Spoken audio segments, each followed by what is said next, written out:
യാത്രാക്കൂലി ചോദിച്ച സാധാരണക്കാരനായ റാപ്പിഡോ ഡ്രൈവർക്ക് നേരെ യുവതിയുടെ കടുത്ത ഭീഷണിയും അധിക്ഷേപവും. പണം നൽകിയില്ലെങ്കിൽ പീഡനക്കേസിൽ കുടുക്കുമെന്നും ജയിലിലാകുമെന്നുമാണ് വനിതാ യാത്രിക പരസ്യമായി ഭീഷണിപ്പെടുത്തിയത്. ഓൺലൈൻ ടാക്സി, ബൈക്ക് സർവീസുകളിലെ സാധാരണക്കാരായ തൊഴിലാളികൾ നേരിടുന്ന കടുത്ത മാനസിക സമ്മർദ്ദങ്ങളിലേക്കും സുരക്ഷാ ഭീഷണികളിലേക്കും വിരൽ ചൂണ്ടുന്ന ഞെട്ടിക്കുന്ന സംഭവം ഹൈദരാബാദിൽ നിന്നുമാണ് പുറത്തുവരുന്നത്. ഭയന്നുപോയ ഡ്രൈവർ തന്റെ മൊബൈൽ ഫോണിൽ പകർത്തിയ സംഭവത്തിന്റെ ദൃശ്യങ്ങൾ ഇപ്പോൾ സാമൂഹിക മാധ്യമങ്ങളിൽ കടുത്ത പ്രതിഷേധത്തിന് വഴിതുറന്നിരിക്കുകയാണ്. രാജ്യത്ത് നിലവിലുള്ള കർശനമായ സ്ത്രീ സുരക്ഷാ നിയമങ്ങൾ ചില വ്യക്തികൾ സ്വന്തം സ്വാർത്ഥതയ്ക്കായി എത്രത്തോളം ക്രൂരമായി ദുരുപയോഗം ചെയ്യുന്നു എന്നതിന്റെ കൃത്യമായ തെളിവാണ് ഈ വീഡിയോ എന്ന് പൊതുജനം ആരോപിക്കുന്നു. ദൃശ്യങ്ങളിൽ ഡ്രൈവർ യുവതിയോട് തനിക്ക് ലഭിക്കാനുള്ള യാത്രാക്കൂലി നൽകാൻ ആവർത്തിച്ച് വിനയത്തോടെ ആവശ്യപ്പെടുന്നത് വ്യക്തമായി കാണാം.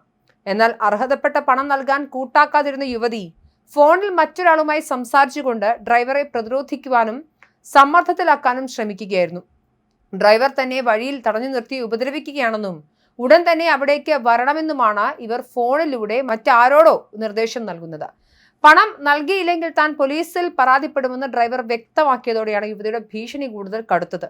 തനിക്കെതിരെ ഡ്രൈവർ പോലീസിൽ പോയാൽ താൻ നൽകുന്ന വ്യാജ പീഡന പരാതിയിൽ ഡ്രൈവർ തന്നെയായിരിക്കും ഒടുവിൽ ജയിലിൽ പോകേണ്ടി വരിക എന്നായിരുന്നു യുവതിയുടെ പരസ്യമായ വെല്ലുവിളി.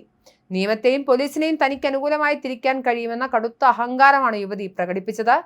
ഹേ ഡിറ്റക്ടർ എന്ന എക്സ് ഹാൻഡിലാണ് ഈ വീഡിയോ ദൃശ്യങ്ങൾ ആദ്യം പ്രത്യക്ഷപ്പെട്ടത്. നിമിഷങ്ങൾക്കകം തന്നെ ലക്ഷക്കണക്കിന് ആളുകളിലേക്ക് ദൃശ്യങ്ങൾ എത്തുകയും ദേശീയ തലത്തിൽ തന്നെ വലിയ ചർച്ചകൾക്ക് ഇത് വഴിവെക്കുകയും ചെയ്തു. സംഭവത്തിൽ റാപ്പിഡോ ഡ്രൈവർക്ക് വലിയ രീതിയിലുള്ള പിന്തുണയാണ് സാമൂഹിക മാധ്യമങ്ങളിലുടനീളം ലഭിച്ചുകൊണ്ടിരിക്കുന്നത്. ഇത്തരം വ്യാജ ആരോപണങ്ങളും ബ്ലാക്ക് മെയിലിംഗും കാരണം നിരപരാധികളായ പുരുഷന്മാരും സാധാരണക്കാരായ തൊഴിലാളികളും നേരിടുന്ന കടുത്ത പ്രതിസന്ധികളെ കുറിച്ചുള്ള ചർച്ചകൾ ഇതോടെ സജീവമായി കഴിഞ്ഞു. ജീവിക്കാൻ വേണ്ടി കഷ്ടപ്പെടുന്ന ഒരു സാധാരണക്കാരനെ യാതൊരു മടിയുമില്ലാതെ കള്ളക്കേസിൽ കൊടുക്കാൻ ശ്രമിച്ച യുവതിയുടെ ക്രൂരതയ്ക്കെതിരെ കടുത്ത ശിക്ഷാ നടപടികൾ വേണമെന്നാണ് പ്രധാനമായും ഉയരുന്ന ആവശ്യം.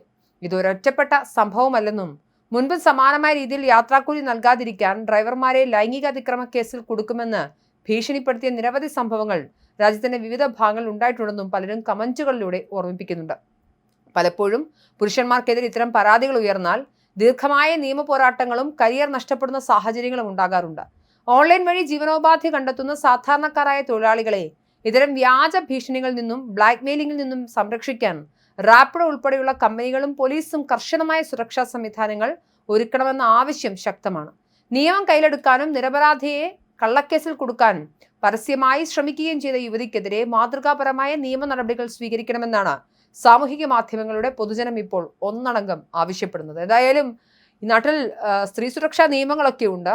ആ സ്ത്രീ സുരക്ഷാ നിയമങ്ങളെ തങ്ങൾക്ക് അനുകൂലമാകുന്നതിന് വേണ്ടി സ്ത്രീകൾ സംസാരിക്കുന്നത് ശരിയാണ്. എന്നാൽ ഒരു സാധാരണക്കാരനായ ചെറുപ്പക്കാരനെ ഇല്ലാത്ത കേസിൽ കുടുക്കി സ്ത്രീപക്ഷ നിയമങ്ങളെയൊക്കെ ദുരുപയോഗം ചെയ്യാമെന്നുള്ള ഇത്തരം സ്ത്രീകളുടെ പ്രവർത്തനങ്ങൾ അതും വിമർശിക്കപ്പെടേണ്ടത് തന്നെയാണ്.